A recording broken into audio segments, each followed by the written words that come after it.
막상 예배를 이제 인도하려고 이 자리에 서니까 참 감정이 조금 동요되면서 눈물이 날 것 같은 그런 느낌도 들었습니다. 휑해져 있는 이 모습을 보면서 제 마음이 참 무겁기도 하고 휑하기도 하고 그렇습니다. 예배드리기에 앞서서 그럼에도 불구하고 여러분들에게 말씀을 드리고 싶은 것이 있습니다. 우리가 어쩔 수 없이 이렇게 비대면으로 예배를 드리고 있는데요. 우리가 이것을 어떻게 받아들여야 될 것인가? 예배를 그럼에도 불구하고 드리는 것이 맞는 것인가? 아니면은 시국을 잘 살펴야 되는 것인가? 어, 리처드 백스터라는 17세기의 청교도 목회자, 신학자가 있습니다. 그분은 많은 책들, 뭐 참 목자상이라는 책을 제가 읽으면서 굉장히 귀한 감동을 받았습니다. 그리고 회심으로의 초대, 뭐 이런 책을 보면서 굉장히 커다란 영향력을 받기도 했습니다. 그분이 쓴 책 중에 기독교 생활 지침이라는 책이 있어요. 청교도 작품 가운데에서도 최고의 대중적인 인기를 누린 책이기도 한데 기독교 생활 지침, 그 생활에 대해서 어떻게 살아가야 되는지 묻는 것이죠. 그리고 답하는 것인데 이런 물음이 있습니다. 질문 109번. 만일 통치자들이 교회가 모이는 것을 금지한다면 교회는 주일에 모이는 것을 생략할 수 있는가? 딱 요즘 우리의 심정 같죠? 대답입니다. 1번. 특별한 이유로 가령 전염병이나 화재나 전쟁이 일어났을 경우처럼 일시적으로 모이는 것을 금지하는 것과 정기적으로 또는 신성 모독적으로 모이는 것을 금지하는 것은 다른 것이다. 일시적으로 모이지 않는 것과 정규적으로 모이지 않는 것은 다른 것이다. 법에 대한 형식적인 순종으로 모이지 않는 것과 신중하게 또는 필요해서 우리가 모일 수 없어서 모이지 않는 것은 다른 것이다. 2번입니다. 마지막으로 모임과 모임의 상황과 관련된 것은 구분되어야 한다. 만일 통치자가 더 큰 유익을 위해 전염병이 일어나거나 적의 공격이 있거나 화재가 났을 때 일시적으로 모이는 것을 금지한다면 그에게 순종하는 게 의무다. 적극적인 의무는 그 의무의 목적인 자연적인 의무의 자리를 내어주기 때문이다. 그리스도는 자신과 자신의 제자들이 외적으로 안식일의 휴식 규정을 어기는 것을 정당화하셨다. 안식일이 사람을 위해 있는 것이지 사람이 안식일을 위해 있는 것이 아니기 때문이다. 적극적인 의무가 언제나 우리를 구속하는 것은 아니며 시기에 맞지 않는 의무는 죄가 되기 때문이다. 한 번의 주의 날이나 모임보다 그 한 번을 생략해 얻는 많은 주의 날이나 모임이 선호되어야 한다. 만일 왕들이 이 거룩한 모임과 공적인 예배를 고정적으로나 그리스도와 종교를 제거할 목적으로 신성 모독적으로 금지한다면 그들에게 형식적으로 순종하는 것은 합법적이 아니다. 현재의 필요에 따라 우리가 공적으로 모일 수 없어서 은밀하게 모이고 많은 수가 모일 수가 없어서 적은 수로 모이며 더 자주 모일 수 있는 기회를 얻기 위해 신중하게 어떤 모임을 일시적으로 피하는 것은 합법적이다. 그것은 형식적이 아니라 오직 내용적으로 순종하는 것이다. 이렇게 리처드 백스터가 17세기에 벌써 이런 질문과 대답을 우리들에게 내어놓은 것이죠. 일시적으로 국가적인 재난이 왔을 때 모이지 못하는 부분에 대해서 성도님들이 많은 마음의 어려움을 가지고 있는 줄 압니다. 하지만 여러분, 더 많은 주의 날을 기대하면서 일시적으로 모이지 않는 부분에 대해서 그동안 우리의 신앙의 나태함과 게으름을 돌아볼 수 있다면 이 또한 우리들에게 감사일 줄 믿습니다. 보고 싶습니다. 그리고 함께 예배 드릴 날을 속히 기대합니다. 이렇게 우리가 예배를 드리면서 여러분들이 드리는 그 예배를 이건 예배가 아니야, 이런 게 뭐 어떤 예배야라고 생각한다면 벌써부터 우리는 사단에게 지고 있는 것이죠. 여러분들이 지금 드리고 있는 그 예배 속에서 하나님이 주신 은혜를 사모하고 우리 장로님 기도하셨던 것처럼 더욱더 하나님 앞에 나아가는 그런 신앙이 여러분들의 신앙이 되셨으면 좋겠습니다. 그리고 이런 예배를 통해서 우리의 신앙이 오히려 주춤하게 된다면 우리의 신앙을 다시 한번 돌아볼 기회가 되는 것이죠. 사랑하는 성도 여러분, 썬데이, 일요일이라고 하죠. 이날만 주일이 아니에요. 매일매일이 주일입니다. 주일, 일요일만 나와서 교회에 예배 드리는 것, 그것을 주일을 지킨다라고 하는 것 아닙니다. 매일매일이 주일이어야 됩니다. 꼭 매일매일이 크리스마스여야 되는 것처럼 매일매일이 주의 날입니다. 그렇기 때문에 주일날 교회 못 나오는 것, 이것이 우리들이 마음속에 뭔가 분노하고 일요일날, 주일날 교회 못 나오는 것에 대해서 우리가 마음 아파야 되는 것도 있지만 매일매일을 주의 날처럼 살 수 없는 우리들의 마음을 하나님 앞에 회개하는 것이 진지하게 성경 속에서 고려해야 될 우리 마음이라고 생각합니다. 매일매일이 주일입니다. 매일매일을 주일처럼 살아갈 수 있는 우리 모든 성도님들 되시기를 주님의 이름으로 축복합니다. 여러분들에게 처음 만나서 하고 싶었던 것이 무엇일까 생각을 했을 때 교족부를 가져다 놓고 출석을 한번 불러보고 싶었어요. 이곳에 있지 않기 때문에 제가 일순부터 이렇게 이름을 부르면은 여러분 각 가정에서 네 하고 대답하시라고 하면서 출석부처럼 교족부를 한번 불러볼까 생각을 해보기도 했는데 그러면 너무나 시간이 오래 걸릴 것 같아서 순만 한번 불러볼 텐데 여러분들의 가정에서 한번 아이들과 혹은 부모님들과 네라고 대답해 보셨으면 좋겠습니다. 여기 교회까지 들릴 정도로 대답해 보셨으면 좋겠습니다. 믿음 1순부터 제가 부르겠습니다. 믿음 1순 들리시죠? 네. 믿음 2순, 네. 믿음 3순,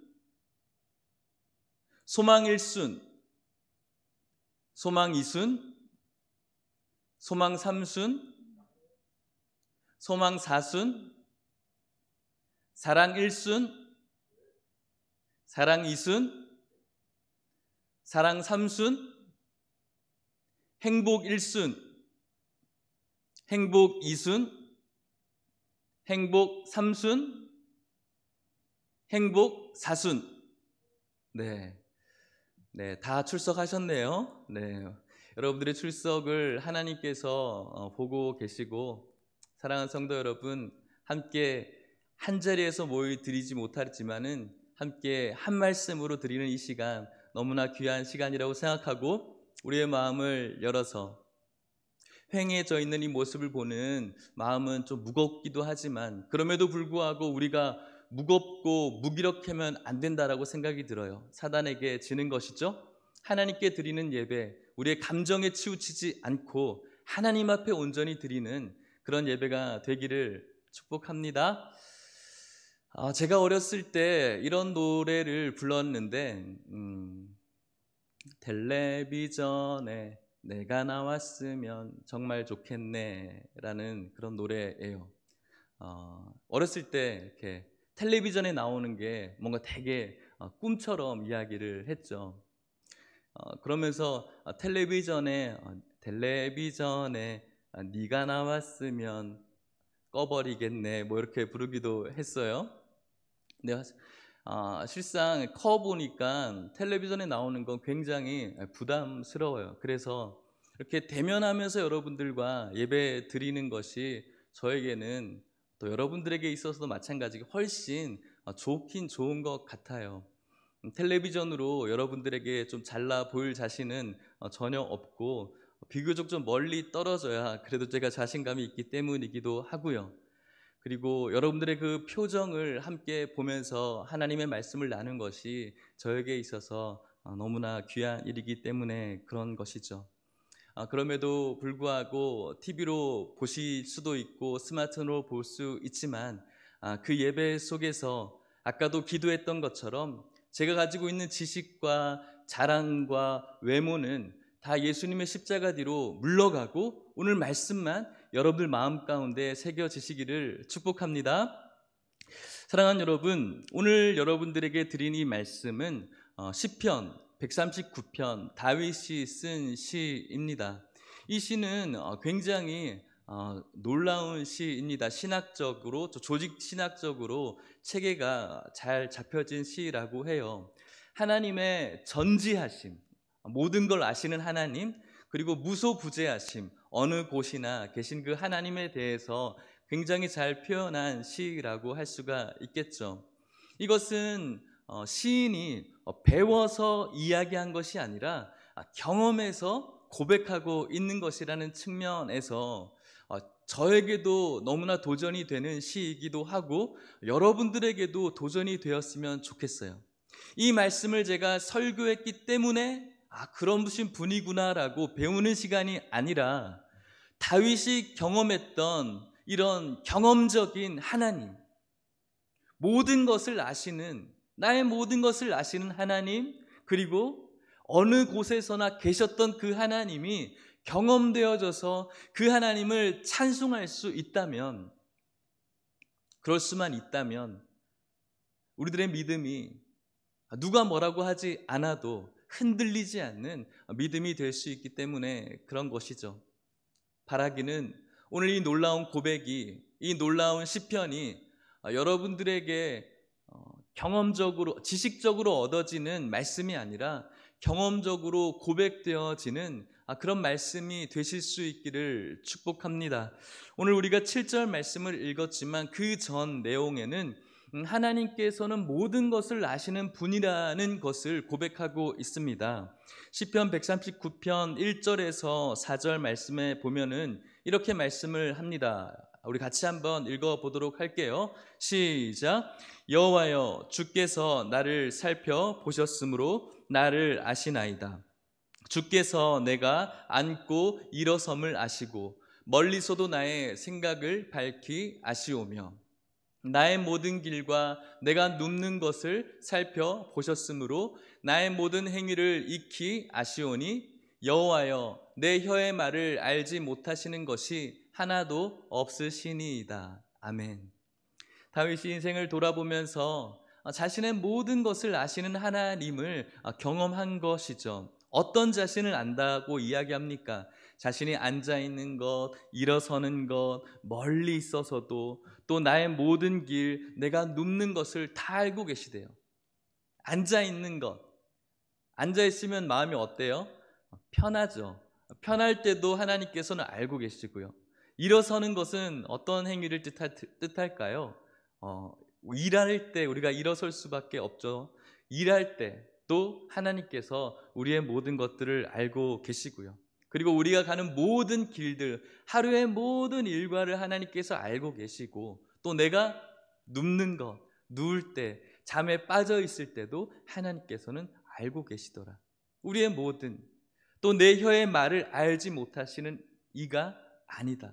내가 하는 모든 말들을 하나님께서는 다 알고 있는 이런 전지하신 하나님이라는 것이죠. 사랑하는 성도 여러분, 오늘날 여러분들의 모든 일들을 알고 계시는 줄 믿으시기를 바랍니다.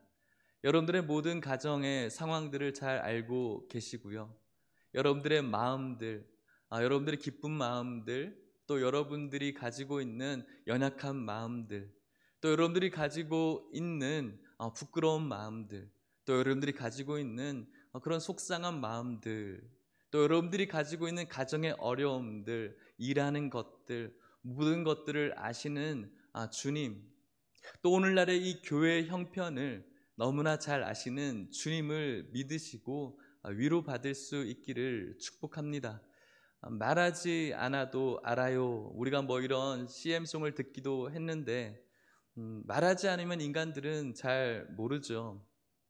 우리 아내도 저희 어머니도 저에게 한 번씩 하시는 말씀이 말 좀 해달라고, 뭐가 슬픈지 뭐가 어려운지 말 좀 해달라고, 때로는 우리 장로님들도 저한테 말 좀 해달라고 이야기를 하는데 뭐 좀 습관적으로 말을 못할 때도 있긴 하지만 어쨌든 말하면 좀 좋을 텐데 말하지 않으면 잘 몰라요, 아무리 가까워도.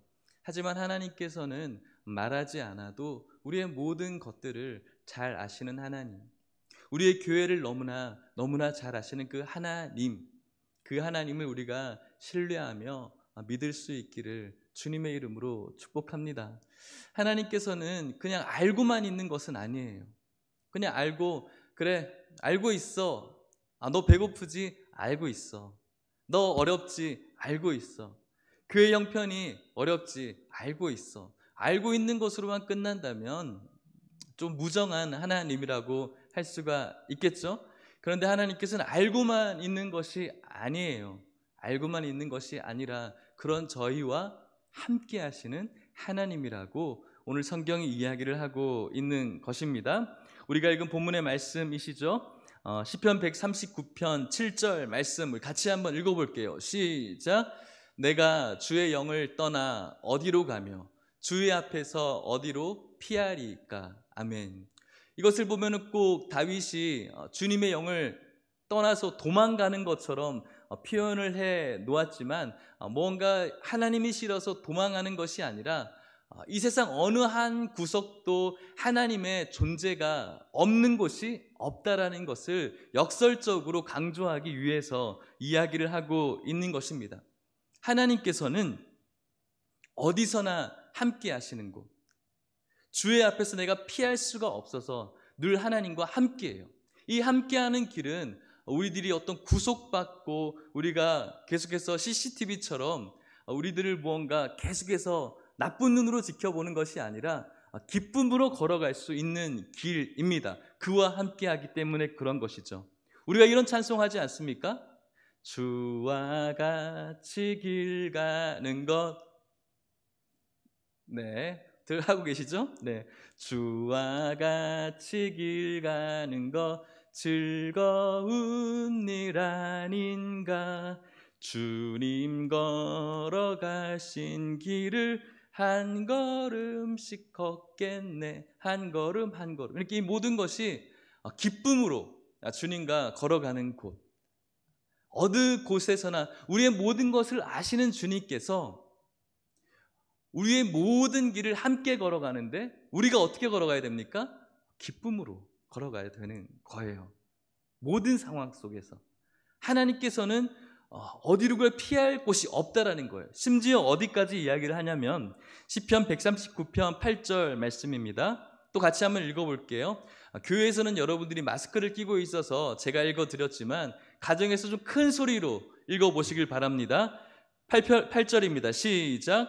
내가 하늘에 올라갈지라도 거기 계시며 스올에 내 자리를 펼지라도 거기 계시니이다. 아멘.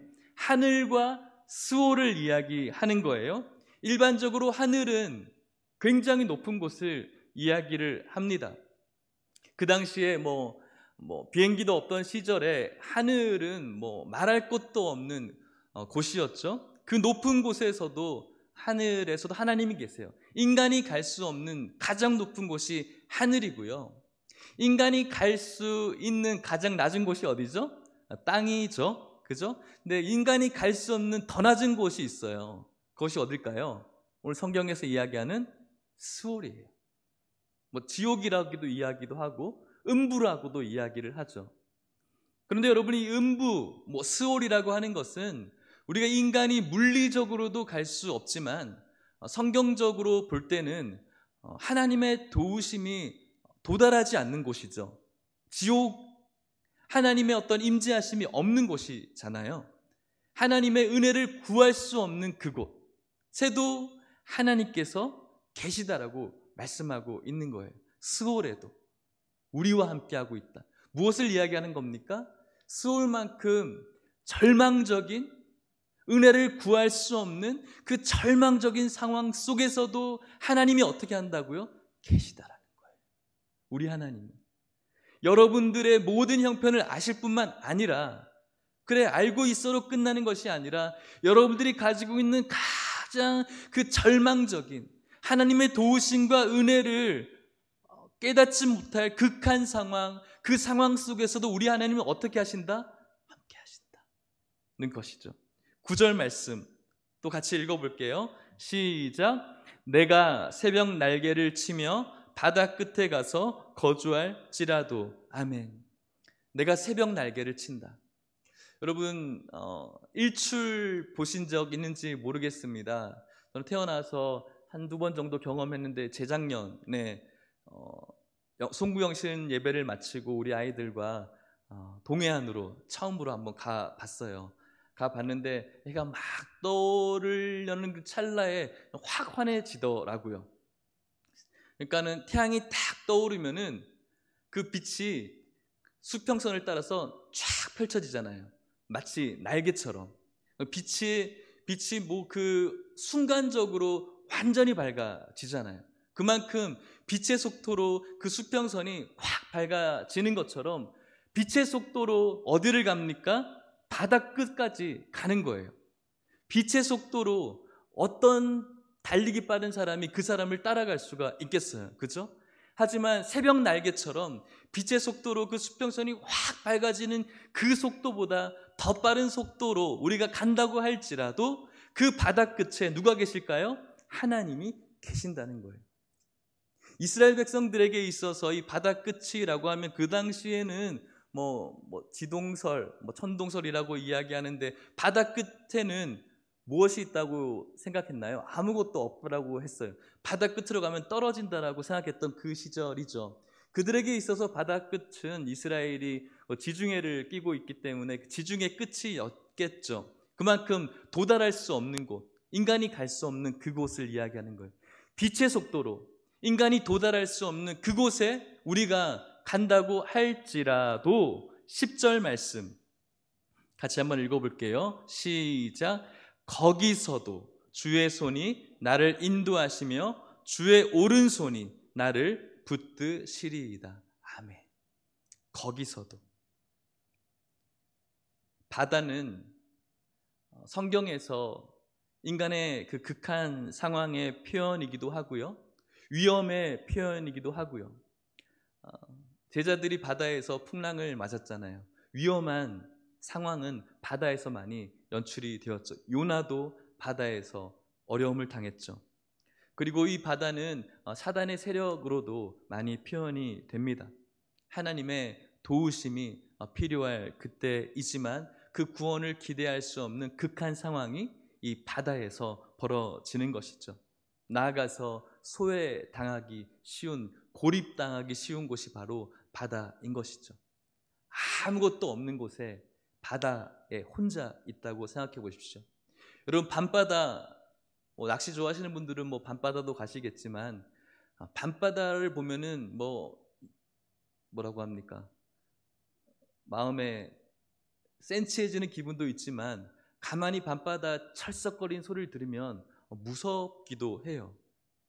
가끔씩은 어떤 영화를 보면서, 재난 영화를 보면서 이 밤바다의 어떤 무서움을 깨닫기도 하고, 그 바다에 혼자 덩그러니 여러분들이 구조를 기다리면서 있는 상황을 상상해 보셨을 텐데 얼마나 외롭고 얼마나 소외되어지고 얼마나 공포스러울까요? 그죠?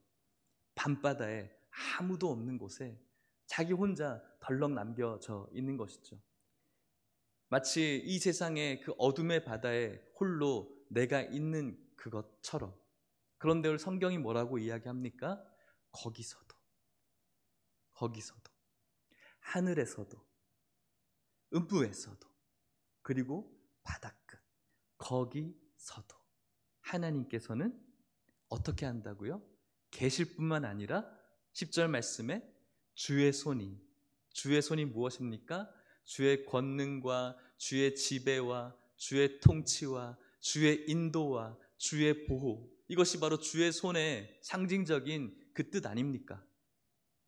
하늘에서도, 스올에서도, 바다에서도, 우리의 극한적인 상황에서도, 우리의 고통스러운 상황에서도, 도움이 필요한 그 상황 속에서, 아무런 도움을 기대할 수 없는 그 상황 속, 소외된 곳, 고립되어져 있는 곳, 그곳에서 하나님이 거기에 있다는 것을 알 뿐만 아니라 계시다는 거예요.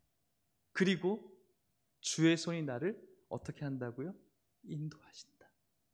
그리고 주의 오른손이 우리를 어떻게 하신다? 붙들어 주신다. 다윗이 이것을 경험한 거예요. 잘못한 것 별로 없지만 사울의 공격에서 도망다니면서 그 극한 상황에 매번 머물렀지만 외롭기도 하고 슬프기도 하고 억울하기도 하고 속상하기도 하고 편할 때도 있고 즐거울 때도 있었지만 공포스럽기도 했던 그때에 하나님께서는 나의 이 어려움을 알고 계시는 것으로 끝나지 않고 그 하나님께서는 정말 나 혼자 있을 것 같았던 그때에도 함께 하셨고 함께 하셨을 뿐만 아니라 그의 손이 나를 인도하셨고 그의 손이 나를 붙들어 주셨다. 이것이 바로 바울의 고백이었다라는 것이죠. 그리고 139편 11절 말씀 또 같이 한번 읽어볼게요. 시작. 내가 혹시 말하기를 흑암이 반드시 나를 덮고 나를 두름 비친 밤이 되리라 할지라도, 밤이 나를 둘러버렸대요. 우리들의 처한 상황이 어두움인데 그 어두움을, 더 큰 어두움이 우리를 덮어버리는 거예요. 그런 어두움이 우리를 덮는다고 할지라도 12절 말씀 또 같이 한번 읽어볼게요. 시작. 주에게서는 흑암이 숨기지 못하며 밤이 낮과 같이 비추이나니 주에게는 흑암과 빛이 같음이니이다. 아멘. 하나님께서 그 흑암까지도 낮보다도 더 밝은 분이시기 때문에 우리를 선한 곳으로 인도하시는 능력 있는 분이라는 것을 오늘 우리들에게 이야기를 해주고 있는 것이죠. 우리가 숱한 어둠의 역사 속에서 오늘도 우리가 어쩌면 그 어둠보다 더 커다란 어두움이 우리를 휘감고 있는데 이 모든 어두움을 낮보다 더 밝은 조명으로 비추시는 하나님의 능력을 바라보기를 오늘 다윗이 이 말씀을 통해서 요구하고 있는 줄 믿으시기를 주님의 이름으로 축복합니다. 초대교회 역사, 여러분들이 아시는 것처럼 예수 그리스도께서 이 땅 가운데 금방 오실 것 같았지만 그들은 예수 그리스도를 기다리면서 예수님께서 우리를 놓지 않고 있다는 것을 확실히 믿었어요. 로마서 8장에 사도 바울이 이렇게 고백을 합니다. 제가 읽어드릴게요. 여러분들 눈으로 따라와 보십시오. 로마서 8장 30절에서 39절입니다. 또 미리 정하신 그들을 또한 부르시고 부르신 그들을 또한 의롭다 하시고 의롭다 하신 그들을 또한 영화롭게 하셨느니라. 그런즉 이 일에 대하여 우리가 무슨 말 하리요? 만일 하나님이 우리를 위하시면 누가 우리를 대적하리요? 자기 아들을 아끼지 아니하시고 우리 모든 사람을 위하여 내주신 이가 어찌 그 아들과 함께 모든 것을 우리에게 주시지 아니하겠느냐? 누가 능히 하나님께서 택하신 자들을 고발하리요? 의롭다 하신 이는 하나님이시니 누가 정죄하리요? 죽으실 뿐 아니라 다시 살아나신 이는 그리스도 예수시니 그는 하나님 우편에 계신 자요 우리를 위하여 간구하시는 자시니라. 누가 우리를 그리스도의 사랑에서 끊으리요? 환난이나 곤고나 박해나 기근이나 적신이나 위험이나 칼이랴. 기록된 바 우리가 종일 주를 위하여 죽임을 당하게 되며 도살당할 양같이 여김을 받았나이다 함과 같으니라. 그러나 이 모든 일에 우리를 사랑하시는 이로 말미암아 우리가 넉넉히 이기느니라. 내가 확신하노니 사망이나 생명이나 천사들이나 권세자들이나 현재일이나 장래일이나 능력이나 높음이나 깊음이나 다른 어떤 피조물이라도 우리를 우리 주 그리스도 예수 안에 있는 하나님의 사랑에서 끊을 수 없으리라. 할렐루야. 아멘. 사랑하는 성도 여러분, 하나님께서는 거기서도 도살당할 양처럼 느껴지는 그 고립된 상황, 그렇게 어려운 상황, 문제 있는 상황 속에서도 거기서도 함께 하실 뿐만 아니라 그분의 오른손이 우리를 인도하고 계시고 우리를 언제나 보호하고 계신 줄 믿으시기를 바랍니다. 사도 바울은 확신합니다. 사망이나 생명이나 천사나 권세자들이나 현재일이나 장래일이나 어떤 능력이나 어떤 높음이나 어떤 깊음이나 다른 어떤 피조물이라도 우리 주 그리스도 예수 안에 있는 그 사랑 안에서 끊을 수가 없다라고 이야기를 합니다. 믿으십니까? 이것이 우리들의 믿음인 것이죠. 왜요? 하나님은 아시는 하나님. 왜요? 하나님께서는 계시는 하나님. 어디예요? 거기에. 어디예요? 오늘 예배를 드리는 여러분들의 그 가정에, 오늘 예배들을 드리는 이곳에, 오늘 예배를 드리는 여러분들이 조그만 스마트폰을 가지고 있는 그곳에서도 하나님이 계세요. 계실 뿐만 아니라 그 하나님께서는 여러분들을 가장 의로운 곳으로, 선한 곳으로 인도하시는 하나님인 줄 믿으시길 바랍니다. 그렇기 때문에 여러분, 혹시 예배를 드리면서 이게 무슨 예배야? 예배를 드리면서도, 이렇게 비대면으로 예배를 드리면서도 이게 무슨 예배야 라고 생각하시면 안 돼요, 여러분. 왜요? 그곳에도 하나님이 계시기 때문에 그래요. 그렇게 얘기하신다면은 여러분들이 지금 드리고 있는 그 예배를 여러분들 스스로가 포기하는 것과 마찬가지예요. 하나님께서는 이렇게 하나님께서 핏값으로 지으신 이 예배당에도 계세요. 하지만 하늘에도 계시고 스올에도 계시고 바다 끝에도 계신 그 하나님께서는 오늘 비대면으로 드리지만 여러분들의 그 작은 한 가정에서도 함께 하세요. 그 하나님을 여러분들이 깨달으셔야 되고 그 하나님을 잊으셔서는 안 돼요. 여러분들의 예배를 폄하하셔도 안 돼요. 폄하할 수도 없어요. 왜요? 그곳에서도 하나님이 계시기 때문에 그래요. 여기가 특별한 장소이기 때문에 여기만 계신 것이 아니라 여러분들을 사랑하셔서 여러분들이 계시는 어떠한 극한 상황 속에서도 여러분들과 함께 하시며, 즉 그분의 권능의 손, 보호하심의 손, 선하신 손, 인도하심의 그 손이 여러분들을 붙들고 있기 때문에 오늘 여러분들이 가지고 있는 여러분들의 지식과 여러분들의 자랑이 십자가 뒤로 물러가고 여러분들이 계신 그곳에서 하나님의 임재를 느끼면서 그분께 예배 드릴 수 있다면 우리들의 예배는 없어진 것이 아니죠. 사랑하는 성도 여러분, 제가 걱정하는 건 교회에서 예배 드리는 그 인원이 점점 적어지는 것, 그것보다는 각 가정에서 예배 드리는 여러분들의 마음이 소원해져서 이것이 예배가 아니라고 하는 마음 속에 예배를 소홀히 하는 것이 어쩌면 저에게 있어서 더 커다란 걱정일 수가 있는 것이죠. 그곳에서 여러분들이 하나님 앞에 제대로 예배를 드릴 수 있다면, 그곳에서도 우리가 처해져 있는 이 상황 속에서도 거기서도 계시는 하나님을 여러분들이 인식할 수 있다면 여러분들의 예배는 놀라운 예배고 생명력 있는 예배고 하나님 기뻐하시는 예배고 하나님 인정하시는 예배, 하나님 받으시는 예배가 되는 것입니다.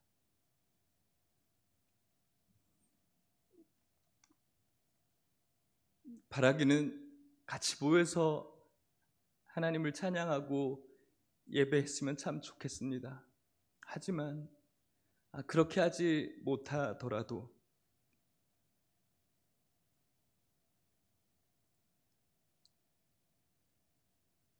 여러분들의 예배를 포기해서는 안 되는 것이죠. 왜요? 거기서도 하나님은 함께 하시기 때문에 그렇습니다.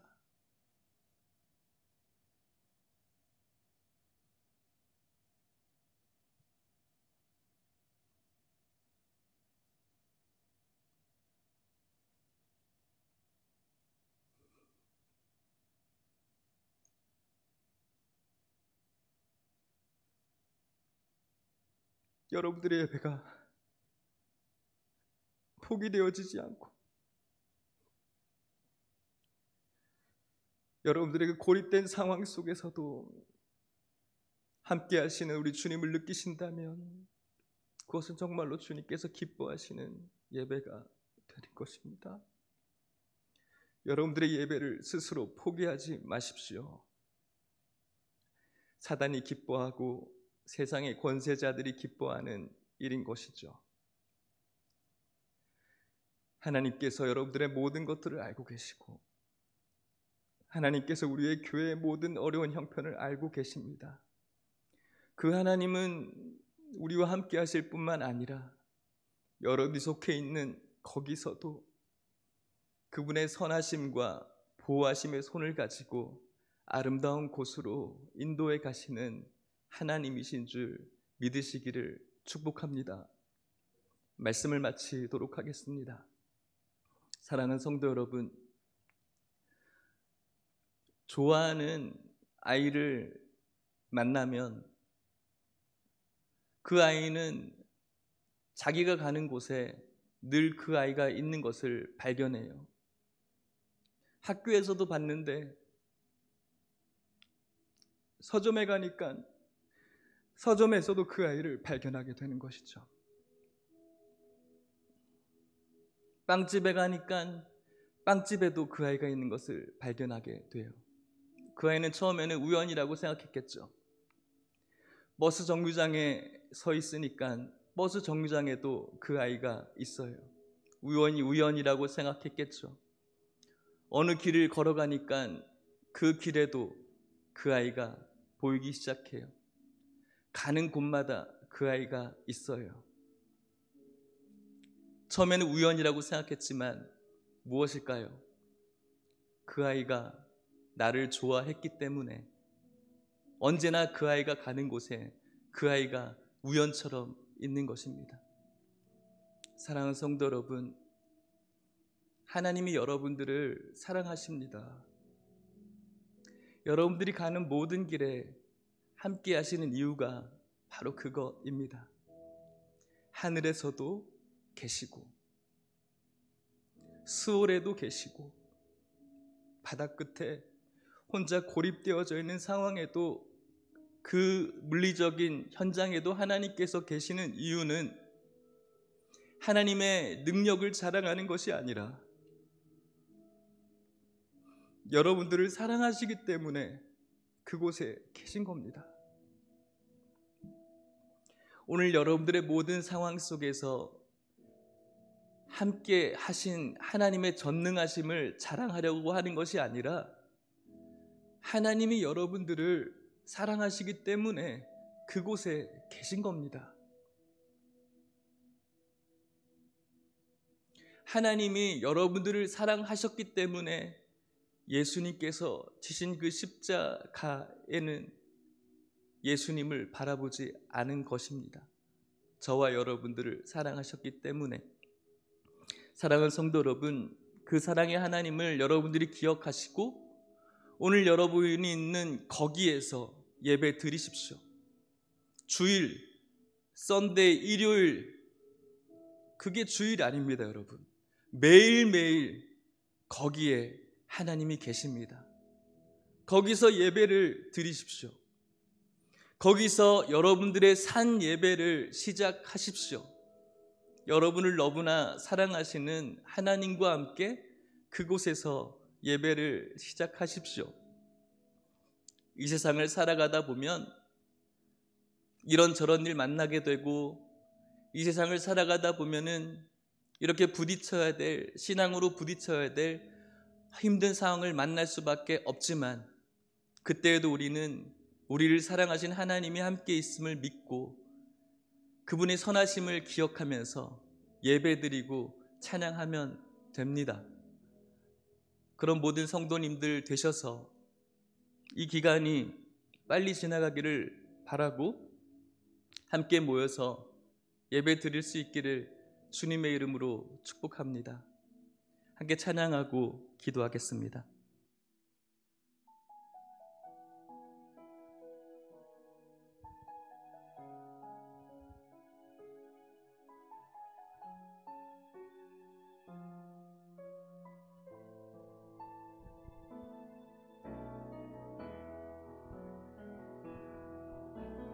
이 세상을 살아가는 동안에 나의 힘을 의지할 수 없으니 기도하고 낙심하지 말 것을 주께서 참 소망이 되심이라. 주의 길을 걸어가는 동안에 세상의 것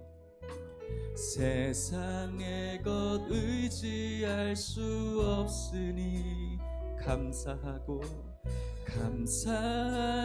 낙심하지 말 것을 주께서 참 기쁨이 되심이라.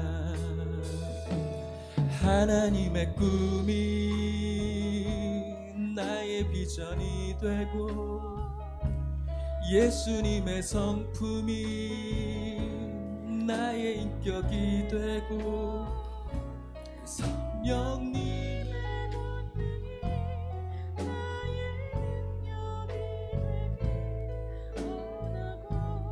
바라고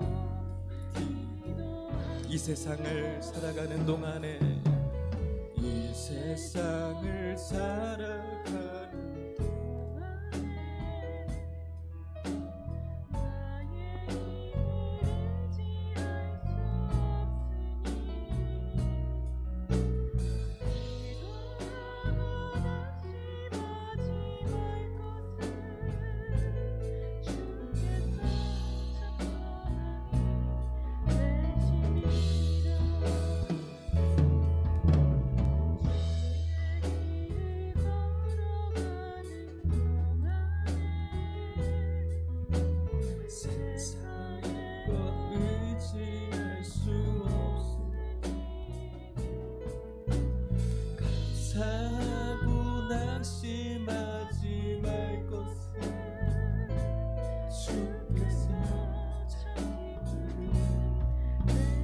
하나님의 꿈을 바라봅시다.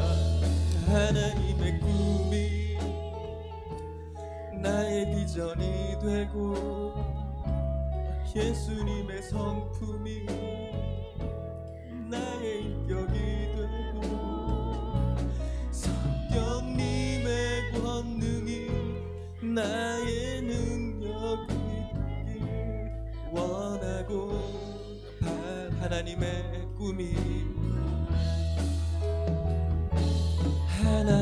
꿈이 나의 비전이 되고 예수님의 성품이 나의 인격이 되고 성령님의 권능이 나의 능력이 되길 원하고 바라고 기도합니다. 우리 같이 한번 기도합시다.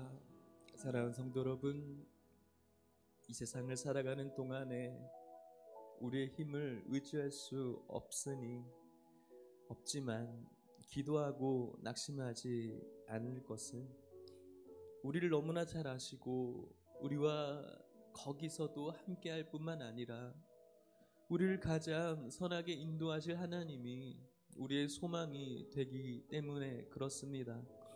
사랑하는 성도 여러분, 오늘날 우리들이 가지고 있는 많은 마음의 어려움들, 여러분들의 가정적인 어려움들, 교회적인 어려움들, 이 모든 것들을 합력해서 선을 이루실 하나님을 기대합니다. 여러분들이 거에 있는 거기에도 하나님 계심을 기억하게 해달라고 기도하십시오. 여러분들의 예배가 흐트러지지 않게 해달라고 기도하십시오. 여러분들의 삶의 터전에도 하나님 계심을 기억하게 해달라고 기도하십시오. 주의 날 매일매일이 주일임을 기억하면서 하나님 앞에 산 예배 올려드리며 하나님께서 기뻐하시는 삶 살 수 있게 해달라고 우리 힘든 상황 속 그 모든 곳에서도 함께 계신 하나님 기억하면서 우리 같이 한번 기도하도록 하겠습니다. 하나님 아버지, 하나님의 귀하신 은혜를 이 시간 감사합니다. 하나님께서는 우리의 모든 것들을 아시는 하나님이신 줄 믿습니다. 하나님 아버지, 우리의 앉고 일어섬을, 모든 일을, 우리의 누워 있음을 주님께서 아시는 줄 믿습니다. 우리에게 일어난 모든 일들을 아시는 하나님, 교회의 모든 어려움을 아시는 하나님, 우리의 인생의 모든 어려움을 아시는 하나님, 아는 것으로 끝나지 않고 우리와 함께 하시는 하나님, 하늘에서도 계시며 스올에도 계시며 바다 끝에도 계시는 하나님, 우리의 모든 극한 상황과 고립되어지고 소외되어진 모든 상황 속에서도 함께 하시는 하나님, 그 하나님이 우리들을 가장 선한 곳으로 인도해 주실 줄 믿습니다. 하나님, 우리 사랑하는 성도님들을 축복합니다.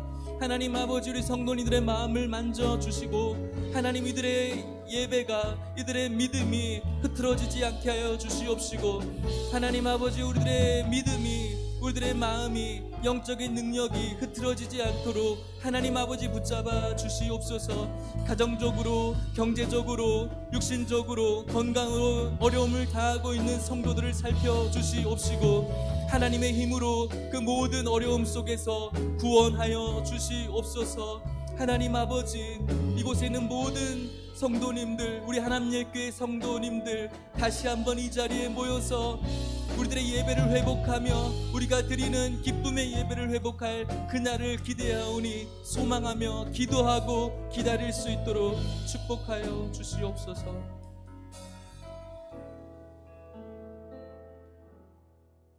하나님 아버지, 하나님의 귀하신 은혜를 감사합니다. 하나님 아버지, 오늘 저희들에게 말씀해 주셔서 감사합니다. 하나님, 저희들 잊고 살았는데 하나님께서 우리의 모든 것을 아시는 하나님이심을 깨닫게 해주셔서 감사합니다.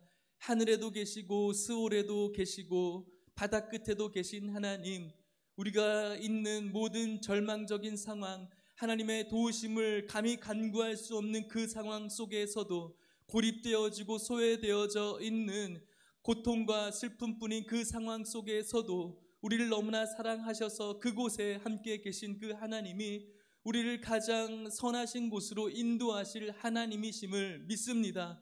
하나님 아버지, 우리가 떨어져서 우리가 예배를 드리지만 우리들의 예배를 폄하하지 않게 하여 주시옵소서. 우리들의 예배를 하나님 계시기 때문에 온전히 예배 드릴 수 있는 모든 성도님들 되어지게 하여 주시옵시고, 거기서도 계신 그 하나님을 경험하며 찬양하며 경배하며 예배할 수 있는 우리 모든 성도들 될 수 있도록 축복하여 주옵소서.